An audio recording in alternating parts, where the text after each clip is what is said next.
ملا ٹائمز میں خوش آمدید۔ غزہ پٹی سے ایک اور بہت بڑی خبر آ رہی ہے، اور خبر یہ ہے کہ اسرائیل نے ایک اور ایئر اسٹرائک کر کے شیخ اسماعیل ہانیہ کی فیملی کے 10 ممبر کو شہید کر دیا ہے۔ اسماعیل ہانیہ کی فیملی پر اسرائیل کا پہلا حملہ نہیں ہے، اس سے پہلے بھی کئی حملہ اسماعیل ہانیہ کی فیملی پر اسرائیل نے کیا اور ان کے خاندان کے لوگوں کو مارے گئے، اور اب تک 60 سے زیادہ فیملی ممبر کو اسرائیل نے حملہ کر کے شہید کر دیا ہے۔ عید کے موقع پر ہی حماس رہنما شیخ اسماعیل ہانیہ کے 3 بیٹے اور 4 پوتے پوتیوں کو اسرائیل نے ایئر اسٹرائک میں قتل کر دیا تھا، شہید کر دیا تھا، اور اب تازہ خبر سامنے آئی ہے کہ مزید کل رات ایئر اسٹرائک کر کے شیخ اسماعیل ہانیہ کی فیملی میں سے 10 اور کو اسرائیل نے شہید کر دیا ہے۔ اشاتی کیمپ میں اسرائیل نے حملہ کیا، جس میں حماس کے پولیٹیکل بیورو کے سربراہ شیخ اسماعیل ہانیہ کی بہن اور دوسرے فیملی ممبرز شہید کر دیے گئے ہیں۔ الجزیرہ کی یہ رپورٹ ہے جس کو آپ دیکھ سکتے ہیں اپنی اسکرین پر۔ اسرائیلی air strike kills 10 family members of Hamas chief Hania in Gaza. Israel forces kill 24 Palestinians in 3 attacks as Hamas blame Biden administration for war of extermination۔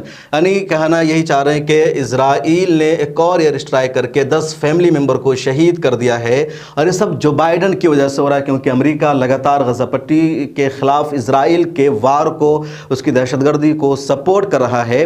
Hamas کا ایک بیان سامنے آیا ہے، اس میں کہنا ہے حماس کی لیڈرشپ کا کہ اسرائیل کے اس طرح کے حملوں سے ہم جھکنے والے نہیں ہیں، ہم دباؤ میں آنے والے نہیں ہیں۔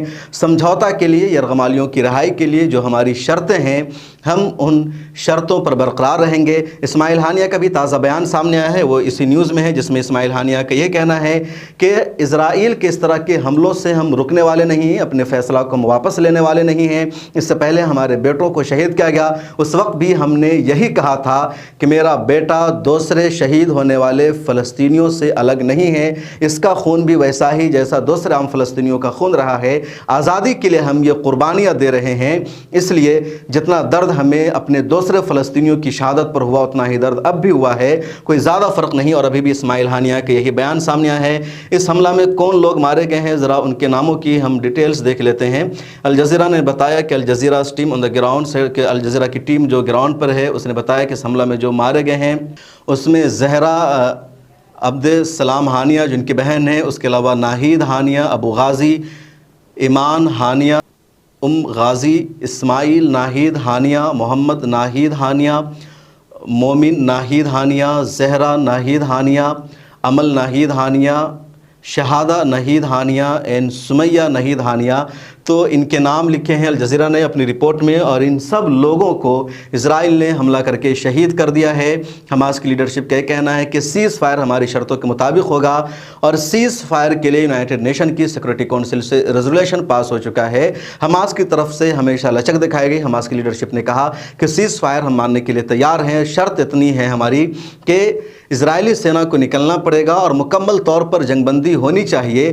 ہم اسرائیل کی یرغمالیوں کو آزاد کر دیں اور غزہ پٹی پر حملہ ہوتا رہے، فلسطینیوں کی جان جاتی رہے، ایسا نہیں ہو سکتا ہے۔ اسرائیل کی خواہش یہ ہے، اسرائیل یہ چاہتا ہے کہ سیز فائر ہو جائے، جنگ بندی کا سمجھوتا ہو جائے، یرغمالیوں کو آزاد کر دیا جائے، لیکن غزہ پٹی پر اس کا حملہ بھی جاری رہے، حماس کے خلاف وہ جنگ لڑتا رہے، حماس کے فوجی انفراسٹرکچر کو تباہ کرے، عام فلسطینیوں کو مارے۔ یہ اسرائیل کی خواہش ہے۔ حماس کا کہنا ہے کہ ہم ایسا نہیں چاہتے ہیں۔ جب مکمل طور پر جنگ بندی نہیں ہوگی اور اسرائیلی سینا یہاں سے واپس نہیں نکلے گی، اس وقت تک کسی بھی یرغمالی کو آزاد نہیں کرایا جائے گا۔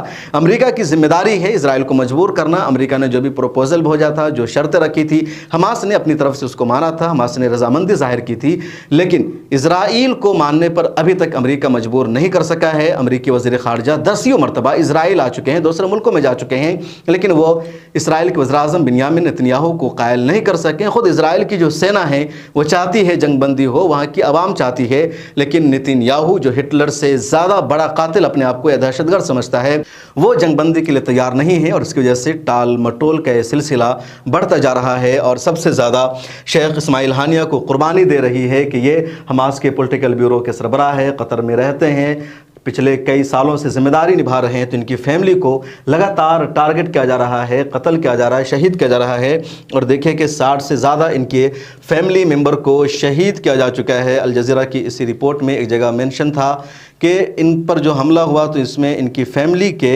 60 سے زیادہ لوگوں کو اب تک شہید کیا جا چکا ہے، اور پچھلے دنوں ہی یہ بیان سامنے آیا تھا۔ تو یہ کم بڑی قربانی نہیں ہوتی ہے کسی لیڈر کی کہ ان کو اس طرح مارا جائے، ان کے فیملی ممبر کو۔ یہ دیکھیں، Haniya at the time said that about 60 members of his family had been killed since Israel's war on Gaza broke out on October 7 last year. The war has killed more than 370,600 people in the territory.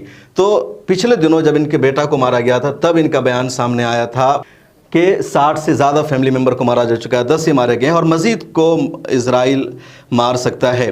37,600 عام فلسطینی مارے گئے ہیں۔ تو یہ غزہ پٹی کی پوری صورتحال ہے، ابھی تک جنگ بندی نہیں ہو سکی ہے۔